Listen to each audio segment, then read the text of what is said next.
La política social liberal. La política social liberal, la mejor que hay es que no sea necesaria la política social, partiendo de un punto de vista. La visión del... Yo muchas veces escucho a los políticos de mi país presumiendo que incrementaron el gasto social y que el gasto social es cada vez mayor, pues, y todo el mundo lo ve como un éxito, yo lo veo como un fracaso. Es decir, la idea es que el gasto social tendiera a cero, fuera cero, porque no haga falta. La idea es que no haya pobres, que no haya nadie necesitado y que no haya necesidad de ningún tipo de política social. Esa es la guía que debe guiar a cualquier política liberal, de que no haya pobres, que no haya necesidad de política social. Y muchas veces se plantea al revés, parece un logro que cada vez se gaste más, cuando es un fracaso, es decir, o cada vez hay más pobres o cada vez está peor la situación. El éxito debería ser esto.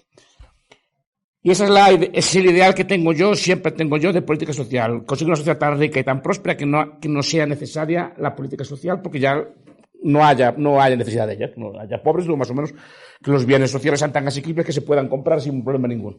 Entonces, vamos a ver. Hay 3 formas de asignar bienes sociales. Dicho esto, yo creo que yo soy partidario de la ayuda a los más necesitados. No soy egoísta, entiendo ser altruista. Pero desde luego no de forma entendida como un deber moral por parte de aquellos que lo sientan, no como una obligación. Es decir, que hay personas que no lo sientan, pues también su derecho a no tenerlo. Pero yo personalmente defiendo que me parece bien el altruismo, no me parece una cosa mala. Entonces, entiendo que siempre todas las sociedades han atendido a sus ancianos, han atendido a sus niños y han atendido a sus seres más desválidos, discapacitados o pobres. ¿De qué formas? Esto es lo que vamos a discutir. La política social normalmente se entiende como estatal. Y es una forma estatal de prestar servicios. Hay la prestación social dura, digamos que es la prestación social, digamos, por el Estado y por órganos del Estado. Por ejemplo, hospitales públicos, escuelas públicas, vivienda de propiedad estatal y creada por el Estado, ¿no? O atención a la pobreza pública a través de subsidios estatales o a través de organizaciones estatales de ayuda, de caridad, asilos, orfanatos, pues manicomios, todo tipo de instituciones de atender a los más débiles. Prestación pura de Estado. A veces, en mi país se le llama privatización a la prestación indirecta de servicios por el Estado. Yo no la considero privatización. O sea, por ejemplo, el butcher, la prestación social a través de bonos, ¿no? Que por ejemplo, en España se usan para los infantarios, para las guarderías, para donde se cuida a los niños, pero también se habla del cheque escolar. En Suecia se instauró el cheque sanitario para algunos atenciones sanitarias, etcétera. O sea, es una prestación estatal, pero prestada por empresas privadas. Para mí esto es Estado, no es mercado. Porque al final, quien financia, aunque sí que es cierto que se incremente la capacidad de elección de las personas pueden escoger entre varias escuelas, pueden escoger entre varios hospitales, pueden escoger otras cosas, sigue siendo una financiación estatal. Porque es el Estado quien determina qué cantidad hay que gastar de eso, porque al final el Estado, cuando provee educación, por ejemplo, privada a través de butchers, como quería Milton Friedman, ¿no? O sus sucesores. Bueno, pero el Estado fija la cuota, cuánto hay que poner. Dice, hay que darle 4.000 quetzales a cada niño, 20.000, 12.000, ¿cuánto? Y qué tipo de calidad, que si hay currículos o no, lo único que difiere, y lo mismo con la sanidad, lo mismo con las guarderías. El Estado establece una provisión y fija un nivel de provisión. Ni para arriba ni para abajo. Porque no hay incentivo ni a hacerlo más barato, porque no hay incentivo a hacerlo más barato, ni para arriba. Sigue siendo un sistema estatal. Mejora algo con respecto al anterior, es que el usuario por lo menos puede escoger entre compañías privadas y se establece cierto mecanismo de competencia. Pero es una especie de competencia falsa. Yo estos mecanismos no los considero privatización, no los considero liberales. Son más liberales que lo otro, es una forma, digamos, más blanda de prestar el servicio público, pero no los considero estrictamente liberales, aunque encima los defienda, aunque puede ser un avance con respecto a lo que haya, porque siguen siendo financiados coactivamente a través de impuestos. Entonces, filosóficamente hablando, no se pueden considerar liberales, en mi modesta opinión. O por lo menos libertarios. Liberal a lo mejor sí. Al liberal le gusta mucho el Estado. Si es un Estado así eficiente, que compita entre sí, eso es el ideal liberal. Pero yo no soy así liberal. Soy un poco más allá. Entonces, toda esta forma de prestar de servicios estatal, yo no la considero liberal. pues podemos discutir si el voucher o otras formas, la concesión o otro tipo de formas administrativas que hay de prestar servicios en competencia, servicios públicos en competencia, puede llamársela así. Yo no lo considero así, porque repito, en última instancia tiene el pecado original de ser prestado financiado por la fuerza por el Estado y establecido, digamos, el servicio a nivel de competencia. Entonces, quitando la provisión estatal, ¿cuáles las dos formas de provisión? Pues el mercado y la economía social. Para mí son lo mismo, porque ambas son formas voluntarias de prestar el servicio. O sea, el mercado no difiere en esencia de una prestación pues, de tercero sector, una caridad, una fraternidad, una cosa por el estilo, como lo haremos después. Pero bueno, históricamente se definen porque supuestamente las charities o las organizaciones privadas o la caridad religiosa o la caridad de las masonerías no son de ámbito de lucro. Entonces se le considera que no son de mercado. Para mí son de mercado, porque el lucro no solo se mide así. Entonces, ¿qué formas hay de prestar el servicio en el mercado? A ver, históricamente,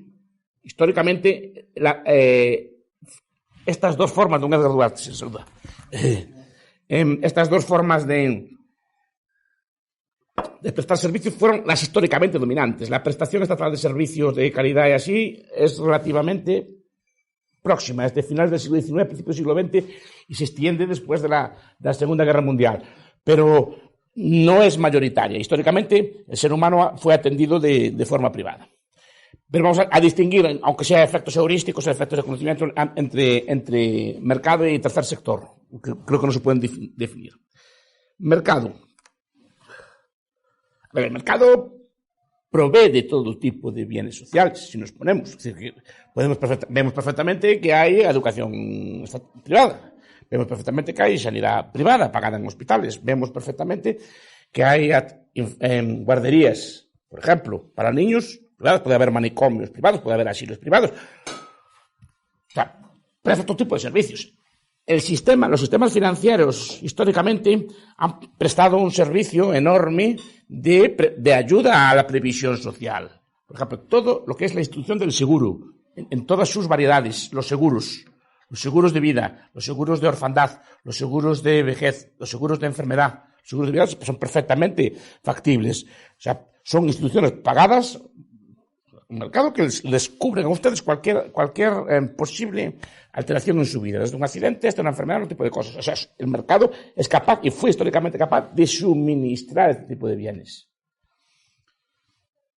Al igual que las finanzas. Las finanzas, por ejemplo, con el desarrollo de las finanzas, fueron cada vez creando instituciones más de mercado que permiten esto. Por ejemplo, pensemos todos lo que es un fondo de inversión a largo plazo. Pensemos todos lo que es un plan de pensiones, por ejemplo. Pensemos, por ejemplo, lo que es una perpetuidad. Es una cosa pensada no solo para cuidarnos a nosotros mismos, sino, por ejemplo, si tenemos un familiar dependiente, un familiar incapaz, podemos comprar una perpetuidad para que esa persona, si nosotros fallecemos, tenga una renta perpetua de por vida y pueda atender, pues pagar un asilo o una cosa privada. O sea, mecanismos de mercado existen desde siempre para esto y se pueden prever, porque mucha gente no tiene conocimiento de ellos o no están suficientemente explicados, etc. Pero los mercados históricamente han suministrado todo tipo de bienes y de fórmulas financieras y de prestación para que una persona pueda atender cualquier tipo de previsión. Incluso, por ejemplo, antes de nacer se puede contratar un seguro por si el niño o la niña pues, tiene algún tipo de deficiencia o va a necesitar algún tipo de atención, etcétera. Se puede prever perfectamente. Es decir, se contrata una prima de salud, es decir, pues, ¿cuánto me cubre si el niño, por ejemplo, me sale deficiente o me sale con una enfermedad muy grave, una cosa por el estilo? Se puede prever, se le aplica un cálculo actuarial y ya está. Eso depende del nivel de previsión que quiera cada uno, que quiera cada asumir. O sea, el mercado ahí no tiene problema ninguno, ni nada por el estilo. Igual que la atención a la pobreza, etcétera. Después, es que el argumento que se usa contra la previsión de mercado es que podría ser muy caro o que mucha gente no podría abordarlo. Vamos a primero responder esto. Eso le pasa a cualquier bien, no solo a la sanidad. Pues el R3 también la comida tendría que ser prestada por el Estado porque hay algunas personas que no pueden atenderla. Eso, por ejemplo, pasaba en Irak. antes de la invasión americana, la comida la daban con cupones y cartillas de racionamiento. Y muchos países del mundo aún tienen cupones y cartillas de racionamiento. Y supone que es el Estado que te da la comida. El vestido, pues muchas personas tampoco podrían llegar al vestido, entonces habría que el Estado suministrar vestido a todo el mundo. ¿Cómo se solucionó básicamente a nivel mundial la comida y el vestido? ¿Por algún tipo de planificación estatal? ¿Por algún tipo de prestación del servicio de forma centralizada? Entonces hay un almacén donde vamos a coger la ropa que nos pone el Estado, el mono o el uniforme que nos pone el Estado, o nos da el Estado el caldo o el rancho estatal todos los días a la salida del trabajo, o cada uno come y viste según quiere, gastar según puede, etcétera, y unos quieren más comida y menos ropa, y otros, etcétera, y otros quieren comer langosta todos los días, y otros con un poco de pepián. Ya sí. Ya se apañan. Eso ya cada uno tiene sus cosas, pero el problema de la comida, de conseguir un estándar mínimo de alimentación, en casi todo el mundo está resuelto ya.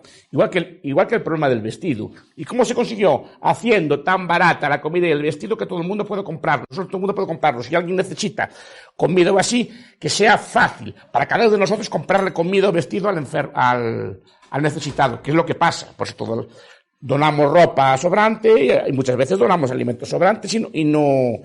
Por lo menos en mi país el problema principal del pobre español no es exactamente la comida y el vestido, a lo mejor es una vivienda mala o otro tipo de bienes. Pero la idea es que sea tan barata la comida y el vestido que todo el mundo pueda afrontar. Esto es la política social. Bien, lo mismo acontece con la llamada política social. Pero aquí hay un fallo. El Estado, al financiarla de forma monopolista, creo, podemos discutirlo, que frenó el proceso de abaratamiento que se da en los demás bienes. Quiero decir, ustedes observan los computadores, cómo bajaron de precio. Observen los autos en términos de horas de trabajo, no en términos de valor real, sino en términos de las horas de trabajo que hay que trabajar para tener un auto, cómo bajaron de precio. Incluso la mayor parte de los bienes de consumo que usamos a día de hoy bajaron de precio espectacularmente en los últimos 20 años. Es la tendencia a la deflación secular, que le llaman así, pero básicamente los precios de los bienes bajan todos. Y digo yo, ¿por qué si observan los índices de precios, observan que los bienes prestados por el Estado, sobre todo la educación y la sanidad, suben de precio? ¿Y por qué? ¿Qué es lo que frena esa tendencia? ¿Cómo sería una situación de mercado libre, suministrada, por ejemplo, este tipo de bienes? ¿No? ¿Por qué el Estado inhibe estas mejoras tecnológicas? La educación es cara, por ejemplo. Es caro tal como el Estado obliga a prestar la educación. Esto es que coger a los patojos, llevarlos de aquí para allá, transportarlos, obligar a pagar una especie de prisión atenuada, que tienen que estar allí. Es una prisión atenuada, eso no lo digo yo, lo dice Taylor Gatto y no sé de J. Y si se fijan, tiene la estructura de una prisión. Atenuada, obviamente. No lo digo yo, no es una frase mía. Pero la idea es, los obligan a estar allí, a comprar unos libros de texto. Yo no sé cómo son los libros de texto aquí en Guatemala. Yo veo los libros de texto de mis sobrinos, digo, tal libro, 40 euros, o sea, 400 quetzales un libro. Digo yo, espera, empiezo a mirar. Un libro lleno de fotos, adrede. Las fotos, ya hablamos de eso, las fotos son adrede para que los niños no lean cada vez cosas más fácil y sean capaces de entender menos conceptos abstractos. Eso sí que lo dice John Taylor Gatto, es un libro. Y si fijan, lleno de fotos, un libro, pues sí, 40 euros. ¿Y por qué no lo fotocopias? ¿Por qué no lo bajas de internet y lo escaneas? ¿Por qué no? Y lo sacas por 20 quetzales. Pero no, ¿por qué no? ¿Por qué no cuelgan los libros en la red? Porque 40 euros un libro es más caro que los libros técnicos que uso yo. O sea, tengo una edición de la Acción Humana gorda, así bien cosida, en piel, y así, pues, la edición buena de Unión Editorial. Solo cuesta 35 euros, un libro de 1000 páginas. Como un libro de un patojo cuesta 40. De 100 páginas con unas fotos allí. 40 euros, 400 quetzales. ¿Cómo aquí en sano juicio? O más un libro que el año que viene ya está obsoleto, que hay que cambiarlo, hay que comprar otro. No sé cómo es en Guatemala. Más caro. Digo, ¿por qué no los bajan de la red o no los cuelgan? O hacen una wiki con ellos. Porque mira que hay voluntarios para hacer wikis y cosas por el estilo. Wikilibros o así, en común. O bajar libros de Creative Commons o cosas por eso. ¿Por quién impide eso? ¿Quién impide eso? Todos los mecanismos de asistir a clase online por internet, este tipo de cosas. Podemos ver en Google Académico, podemos ver un montón de páginas, podemos ver Coursera, Academia Camp, tenemos un montón de cursos gratuitos, bien ordenaditos y cosas por el estilo, y corregidos por ya online. Le manda el test, le cubre allí el niño o la niña y se lo manda y se lo corrige. ¿Cómo que no es barata la educación? Puede ser baratísima, no solo barata, modulable. A los horarios de los padres. Que pueden, por ejemplo, si los padres trabajan, pues el horario escolar pueden adaptarlo a sus necesidades, por ejemplo. Y eso, ¿quién impide que esos mecanismos? La educación se la dejan libre, de verdad. Se abarataría espectacularmente. Es el libro este de Thule y el bello árbol, si lo conocen. Pues ese libro explica cómo en países africanos tienen una educación baratísima de alta calidad. Pero aquí ese tipo de sistemas, al monopolizarlos el Estado y al obligarnos a hacer prestaciones y al definir la educación de una única forma, impiden abaratar. ¿Qué más le da al niño estudiar en ese horario que estudiar en otro horario? ¿Qué más le da estudiar en un aula así que estudiar de forma modular por cursos, cosas por el estilo, a horarios distintos? ¿Por qué tiene que ser todos en un sitio, en el mismo sitio? Eso estaba pensado para cuando los maestros eran escasos, las escuelas eran escasas y no había otra forma de desplazamiento que ir allí. Pero es que la educación puede venir a casa y puede combinarse la educación en casa con educaciones especializadas sectoriales. Todos aprendemos cosas de forma sectorial. Es decir, una persona que aprende a tocar una guitarra, por ejemplo, va a una clase especial de tocar una guitarra. Una persona que quiere aprender el chino, normalmente va a una clase especial de aprender el chino o va a algún tipo de cosa. Una persona que quiera profundizar un saber concreto, matemáticas, puede ir a una academia común. Es decir, hay mil formas distintas de modular la educación y de hacerla muy barata y complementar los dos sistemas, la educación presencial con la otra, pero se puede abaratar. ¿Por qué la educación no se abarata? Porque se define la prestación del servicio como que el niño o la niña tiene que estar 12 años allí en aquel sitio, hay que llevar el niño a ese sitio y tiene que estar una serie de horas allí con todos los gastos de transporte, de vigilancia, de cuidado que lleva. Además, obligados a comprar unos libros que ellos mismos determinan. ¿Qué lógica es esa? Cuando nosotros hace eso, cuando nosotros normalmente los libros los obtenemos alquilados y prestados o por otros medios o incluso los podemos obtener mucho más baratos porque esos libros son tan caros. La sanidad lo mismo. Donde discutí el otro día, la sanidad, por ejemplo, también inhibió el proceso de abaratamiento. Pero si van, por ejemplo, libros, el de Michael White, por ejemplo, algo así, el Cuarta Revolución, parece que se llama así. Me explica, los hospitales SETI de la India, los sistemas de seguros de Kerala, consiguieron abaratar, no sé si estoy hablando de memoria, no sé si una décima parte o una cosa así. Los costes, por ejemplo, de la cirugía cardíaca, el doctor Sethi es un cardiólogo muy famoso en la India, fue el cardiólogo de la Madre Teresa y entre otros de Lady Di también. Es un médico muy famoso, un médico que simplemente revolucionó el concepto de hospital. Igual que McDonald's revolucionó el concepto de restaurante o el concepto de bar, el doctor Sethi revolucionó el concepto de hospital y ahora consigue tener unos hospitales muy baratos que atienden con un nivel de supervivencia semejante a los de los hospitales normales. Simplemente reorganizando, haciendo como una especie de cadena, haciendo trabajar de forma más intensiva a los médicos, quitándoles carga burocrática, reordenando la prestación sanitaria, consiguió abaratar eso. Pero los sistemas de salud, por ejemplo, occidentales, no aceptan otros sistemas, no los quieren adoptar, que prefieren seguir con el hospital viejo.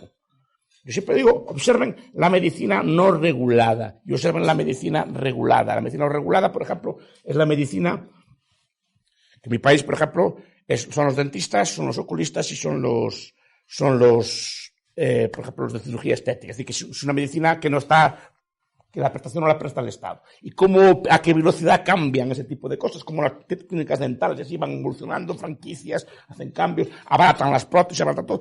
Y frente a la sanidad estatal, que está como anquilosada, que es muy difícil que cambie. Aceptan algunos avances técnicos, pero su diseño no cambia. Otro día, no sé si discutía con Eduardo de otros temas, decía, claro, que el hospital está pensado para una época que el desplazamiento era muy caro. Entonces tienes que centralizar la prestación, pero es que ahora se pueden hacer, como las clínicas de este tipo, se pueden hacer clínicas sectoriales, se pueden hacer muchas formas de prestación más descentralizada, más barata y más en competencia. Entonces, y además, por ejemplo, tenemos todo Medicina, por ejemplo, tenemos todo el sistema de licencias. Es un tema que siempre me gusta discutir.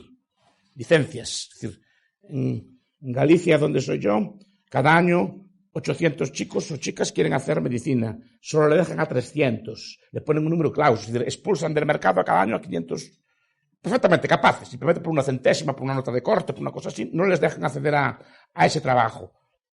¿Eso es para abaratar la sanidad o para encarecerla? ¿Ustedes qué piensan? ¿Qué? La encarece, claro que la encarece. ¿Cómo la encarecen las restricciones en enfermeros, en otro tipo de trabajo? Como restringe, por ejemplo, todo lo que es el sistema de patentes. Y tampoco permite modularidad, ¿no? Todo el sistema de licencias, todo así, no permite modularidad, porque un chico o una chica que está en quinto de carrera, por ejemplo, acabando la carrera de medicina, ¿por qué no puede ejercer, por lo menos en trabajos simples? Vendar, cortar, cosas pequeñas, ¿no? Porque no puede hacer pequeños trabajos de ayuda y solo hay que esperar a que esté graduado para ejercer, ¿no? O una persona, por ejemplo, como digo yo, que no aprueba historia de la medicina o que no es capaz de aprobar una asignatura, porque esa persona no puede ejercer. Cuando a lo mejor no es capaz de aprobarlo, se llama con profesor, cualquier motivo. ¿Qué impide? ¿Por qué ese veto? Entonces, licencias, copyrights, el diseño de hospitales se podría abaratar, pero esa innovación que se da en todos los sectores no se da en la medicina, no se da en la sanidad, no se da en la educación. ¿Por qué? Porque para estar monopolizadas no tienen ningún incentivo a cambiar. Son sistemas en muchos países capturados por sus trabajadores. Es decir, que sus trabajadores de esos sectores no quieren ningún tipo de innovación. Nosotros en mi universidad seguimos dando la clase más o menos como en la Edad de Piedra, o como en los tiempos de Platón. Un señor habla y tal, todas estas máquinas, estas cosas auxiliares, y no se adopta porque nos dificultan las cosas, no nos gustan, somos muy reacios al cambio. Entonces, sanidad, educación, por ejemplo, atención a enfermos o a discapacitados, todas las tecnologías que hay modernas, por ejemplo, no podrían abaratar mucho el cuidado. Desde vigilancia de ancianos o enfermos a través de cámaras web, por ejemplo, de forma centralizada, que si un enfermo o un anciano que está en su casa, que está enfermo, que no se puede controlar. No se puede controlar a través de chips. Los coches modernos, yo veo en la propaganda de los coches modernos que tienen unos chips que si el coche se avería o si el coche tiene un accidente, inmediatamente manda una señal de una onda de GPS diciendo la localización a una central ya para que lo vengan a buscar. Si un coche puede, no nos pueden poner una especie de localizador a nosotros también o una especie de control que si en caso de estar enfermos emita una señal rápida de ayuda y de auxilio. O sea, con esto quiere decir que hay un montón de técnicas que pueden abaratar el servicio social,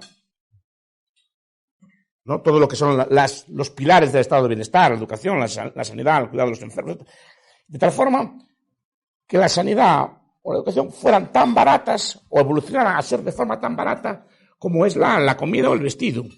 No son necesariamente caros. Ustedes piensen una cosa. El problema humano por excelencia durante toda su existencia, hasta hace bien poco, era la comida. Un trabajador, estoy hablando de memoria, gastaba la mitad de lo que ganaba en comer y estaba sujeto a crisis de hambruna, por lo menos en Europa, cada 20 años. Es decir, era una cosa que eran hambrunas recurrentes, simplemente que no llovía, una mala cosecha o así, no había almacenes y eran hambrunas recurrentes. Entonces el problema humano era comer, y comer y vestir son bien más importantes que la sanidad y la educación. Por un motivo, sin comida y sin vestido duramos vivos horas. En mi país sin ropa dura horas. 2 horas. Y sin comida, pues unos días. Y sin bebida, pues otro. ¿Cómo se solucionó ese problema? Pues abaratando, produciendo más y de mejor calidad, de tal forma que hoy en día, creo, el principal de los problemas de la mayor parte de la humanidad empieza ya a no ser la comida, sino que empieza a tener una vivienda más decente, empieza a tener medios de transporte, empieza a tener comida que le llaman de calidad, con nutrientes, pero no el mero hecho de comer. Eso se está, gracias a Dios, superando. Pues es lo que pretendo yo para los servicios sociales básicos, que el mercado los abarate tanto que sean fáciles de obtener, fáciles de ayudar y fáciles de comprar incluso para otro necesitado. Eso es mi idea del gasto social y la idea del mercado. Y en general, toda la atención de la vivienda, lo mismo, la vivienda muchas veces es encarecida artificialmente, con regulaciones, con licencias, con cosas por decirlo. La vivienda también podría abaratarse muchísimo con todos los materiales de construcción que hay modernos, modulares, hay una serie de cosas. Ya, por ejemplo, yo vi casas ya en containers, hechas de forma a gran escala.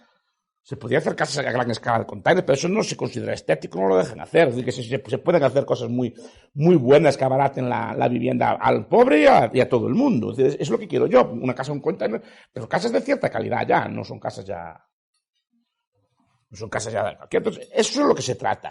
Y de atención a los más discapacitados con todos estos mecanismos, cosas así, de atender a enfermos, cosas por el estilo. Creo que se puede mejorar mucho y creo que la inventiva humana llevaría a mejorar mucho esto. Bien, esto por una parte. ¿Y qué pasa mientras tanto no llegamos a esto, etcétera, ¿no? ¿Qué pasa con los discapacitados? ¿Qué pasa con los pobres? ¿Qué pasa mientras no llegamos a esta situación ideal de mercado? Entonces ahí entraría el tercer sector, lo que se llama la economía altruista. Veamos. Discapacitados, como digo yo, somos todos, o fuimos todos. De los 0 a los 8 años, ninguno de los aquí presentes era un ser capaz, era un ser absolutamente incapaz, que no era capaz de sobrevivir por sí mismo, era inválido, no era capaz de valerse por sí mismo, y más, todos llegamos aquí. ¿Quién nos trajo hasta aquí? ¿Quién nos cuidó cuando éramos niños, cuando estábamos sucios, cuando no podíamos obtener comida por nosotros mismos? ¿Quién nos cuidó? La familia. Todos estamos aquí. Hombre, unos más que otros, salvo algunos casos, todos estamos aquí porque gracias a una familia, una mamá o un papá que nos cuidaron cuando éramos pequeños. Si no, no estábamos aquí. Es la primera. Y éramos discapacitados, tan discapacitados o más que los más discapacitados que podamos ver por la calle. Todos. Los sociales no valíamos para nada. Y nos cuidaron una serie de años, nos enseñaron una serie de cosas y fuimos capaces de valernos por nosotros mismos.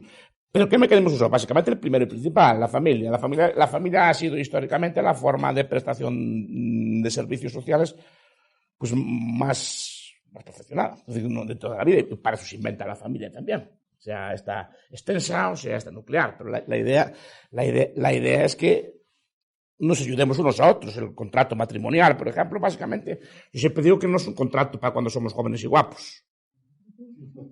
Contratos para cuando somos viejos y no valemos para nada. Entonces, que necesitas un cuidado, claro que necesitas una familia que te cuide. No, cuando mientras eres joven no tienes problema ninguno, pero por eso son contratos más o menos estables o que se plantean más o menos a largo plazo. Se plantean para establecer una red de cuidados y tener unos hijos, es una especie de pacto generacional que también tú cuidas a los hijos. Se entiende que los hijos de una forma o de otra procurarán también por ti. Es una especie de pacto. También un esposo o una esposa también se entiende una de sus funciones y así se hace en el contrato matrimonial pues de cuidar al cónyuge desválido, etcétera, ¿no? Básicamente es para eso se crean ese tipo de instituciones, para eso la sociedad instituye la familia, etcétera. Entonces la familia es el primer fuente privada, porque para mí eso sigue siendo, aunque no sea cataláctica, como diría a mí, sí que es praxeológica, en el sentido de que sí que pues, obtiene un mutuo afecto, un mutuo placer, un lucro de unos de otros, ¿no? O sea, en el sentido de que se ayudan unos a los otros. 2, las religiones organizadas. Si la familia falla, o una persona no tiene familia, o su familia pues, tiene una desgracia, históricamente esa función la han cumplido históricamente las religiones organizadas. Toda religión que se precie tiene un sistema de caridad. De hecho, Rodney Stark y otros, por ejemplo, dicen que el triunfo del cristianismo fue que en medio de las pestes que sufría Roma, los cristianos no abandonaban a sus enfermos. Los paganos sí, los dejaban tirados y eso llevaba a que los cristianos cogieron muy buena fama y se vio, digamos, la utilidad de esa religión, o sea, entre otros factores, ¿no? Ya teológicos, ya no se discuten aquí, pero que la idea de la religión como cuidadora de enfermos y así se reveló muy exitosa. Aquellas personas que tenían algún tipo de religión pues estaban mejor cuidadas que las personas que no tenían una religión de este estilo. Entonces todas las religiones, pero todas, el Islam también tiene, los judíos también tienen, prácticamente todas las religiones del mundo tienen, y si se fijan hasta el Estado Islámico, lo primero que monta es un sistema de caridad religioso. Y los hermanos musulmanes en Egipto básicamente sobreviven gracias a que es un sistema caritativo. O sea, esa es una función también de la religión entre las religiones y después de las masonerías. Me gusta mucho, a Rothbard le gustaba mucho estudiar la caridad mormona.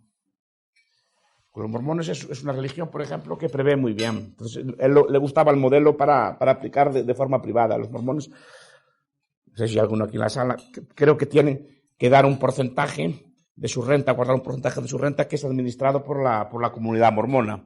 Y eso les lleva a que tienen gran cantidad acumulada de alimentos, o objetos de primera necesidad, etcétera, que los tienen acumulados. Además, es un sistema de caridad que no es, que es oneroso. En el sentido de que no, el mormón, cuando, según leí yo, pues pregunto si hay algún mormón que me corrija aquí en la sala. Cuando un mormón está en situación de necesidad, primero intenta evitarlo por todos medios, la comunidad mormona lo atiende. Le da alimento, le da pues incluso una vivienda, pero lo obliga a trabajar. Aunque sea barriendo la iglesia, lo que sea, pero lo obliga a que gane. No lo deja tirado nunca, pero le hace ver que eso tiene un coste. De tal forma que también el propio pobre se siente digno y el propio pobre se entiende, intenta salir de esa situación cuanto antes posible. Pero no lo deja tirado. Pero es un sistema de calidad que a Robert le gusta mucho por eso, porque es oneroso. Es decir, que se entiende que usted no lo van a ayudar, pero usted no tiene derecho a que lo ayuden. Tiene que dar algún tipo de contraprestación a la comunidad. Si puede, claro, se entiende que también, en casos extremos también no es así. Pero esa es la idea. Todas las religiones han montado algún sistema y tienen algún tipo de división especializada en eso. Después también las masonerías o las fraternidades, ¿no? Que han prestado servicios de todo tipo. O sea, por todos los leones, alces, todo este tipo de grupos que se ven que hay en Estados Unidos, que son así, tienen siempre una división de los rotarios, por ejemplo.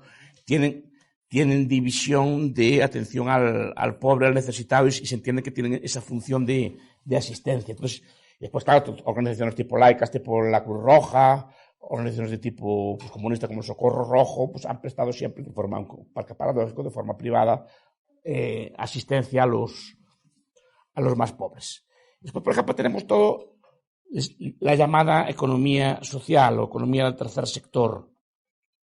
Yo soy muy defensor de los sindicatos, pero del sindicato antiguo. El sindicato moderno es un sindicato de clase, es un sindicato que busca conflicto entre el trabajador y el patrón. El sindicato antiguo, por lo menos en algunos sindicatos, eran de otra forma. Asociaban a los obreros, los sindicaban, los informaban donde había trabajo, los formaban, les pagaban una cuota, pero fueron los primeros en crear, por ejemplo, sociedades de seguro de entierro, que era una cosa que le preocupaba a mucha gente, como que me va a enterrar, entonces, y en mi país aún lo hay. La primera institución de seguro a gran escala como en mi país fueron los seguros de entierro. Yo tengo el mío. Sí, tengo el mío. Pago mi cuota, cuando muera, pues no será una carga para los demás. Tengo pagado mi capital para... Y es así, empezaron por eso, en todas partes del mundo. Porque claro, el entierro era un gasto muy caro.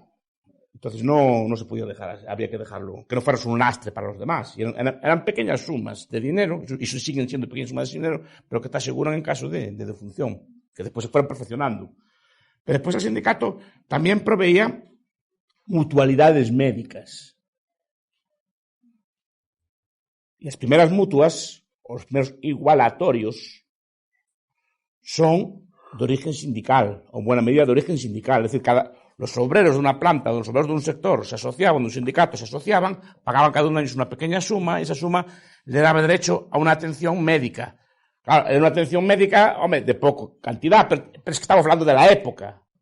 Ya bastante era que tuviera un médico en 1890, 1850, pero era de acuerdo con la tecnología de la época. Ahora es que comparado con lo de hoy, claro, comparado con lo de hoy, todo lo era malo antes, sí. No solo la sanidad, todo era malo, no tenían internet, tenían pocos gigas para conectarse. Daba internet lento de aquella. Bajaba lento. Que es nuestra queja de hoy, no, que todo era malo de aquella. Pero crearon mutuas. Y en mi país, y seguro que aquí también la palabra mutua aún le suena, mutua, mutualidad o igualatorio, que eran las cosas de origen sindical o de origen privado, normalmente eran gremial, se hacían por trabajo, un gremio de los profesores, tenían sindicatos. En mi país aún quedan restos.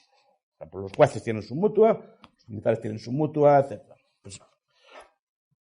Entonces tenían este tipo de cosas.